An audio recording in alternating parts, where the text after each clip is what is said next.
So what's with this 6-week thing? Like, do we really have to wait 6 weeks to have sex after we have a baby? Like, who came up with this? Well, here's the thing. A lot of people have this question because it's just a weird number that it seems like they just kind of made up. So let me tell you the 2 reasons why they say to wait 6 weeks. First of all, they're worried about risk of infection. So after we have babies, our cervix opens and makes sense, right? So that the baby can come out of our uterus. And this is when they talk about like, oh, you're 10 centimeters dilated. They're talking about our cervix. So after we have our babies, it doesn't just magically close. It takes time for our uterus to shrink and our cervix to close. And until that happens, there is increased risk of infection, something getting into our uterus and causing problems.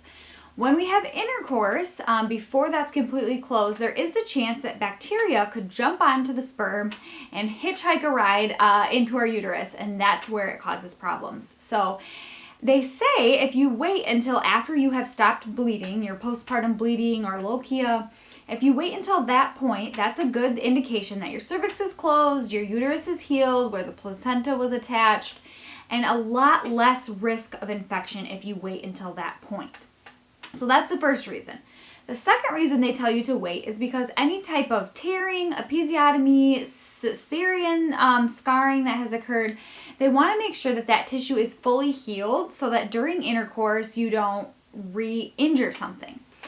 So does everything just magically heal up by 6 weeks? Like at the 6-week mark, not a minute before or after, are we good to go? Probably not. I think the reason that they say 6 weeks is because that is when you'll have an appointment with your provider, and they'll actually get to like look at everything and make sure that they can visualize that things are healed the way that they should be.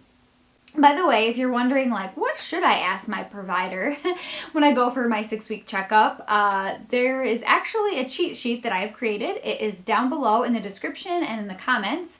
You just click on that. It's a free download. I will email it to you and you can get an idea of some good questions that you should ask, because sometimes you leave that appointment thinking like, I don't know what I even came here for, or why did I forget to ask all those questions? So check that out.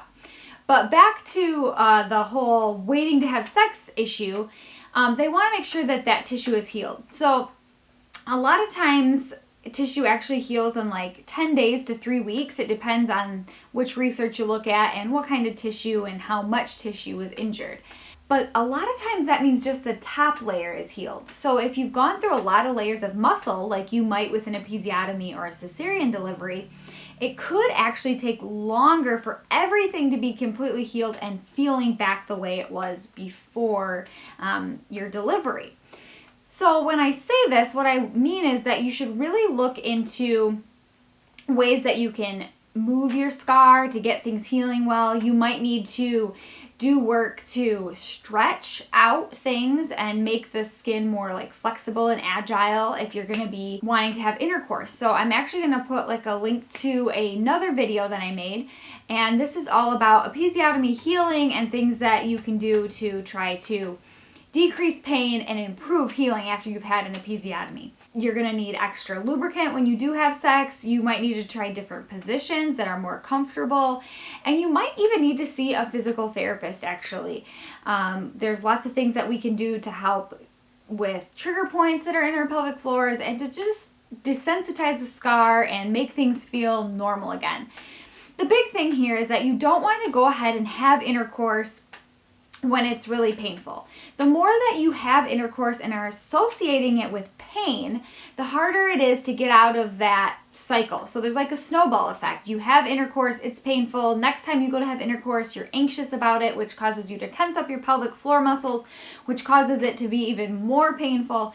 And pretty soon you're no longer enjoying the pleasurable parts about intercourse because it's so painful. So seriously, check out a physical therapist. I do virtual consults all the time. Link for that in the description too if you need to talk to somebody about what you can do to make sex more comfortable. But make sure that you see someone about that. So there you have it. Those are the 2 reasons why providers often tell you to wait 6 weeks before you return to intercourse. But the bottom line is it's up to you and your partner. You want to both be comfortable. If you wait, 2 or 3 weeks, you're probably not going to re-injure yourself, and there's probably a low risk of infection. However, you need to decide between the two of you what you're comfortable with, if you'd rather your provider take a look first, and make sure you get to ask all those questions at your appointment. So there you have it. If you are interested in more information like this, subscribe to my channel, give this video a thumbs up. I put out videos every single week, and I love journeying with moms.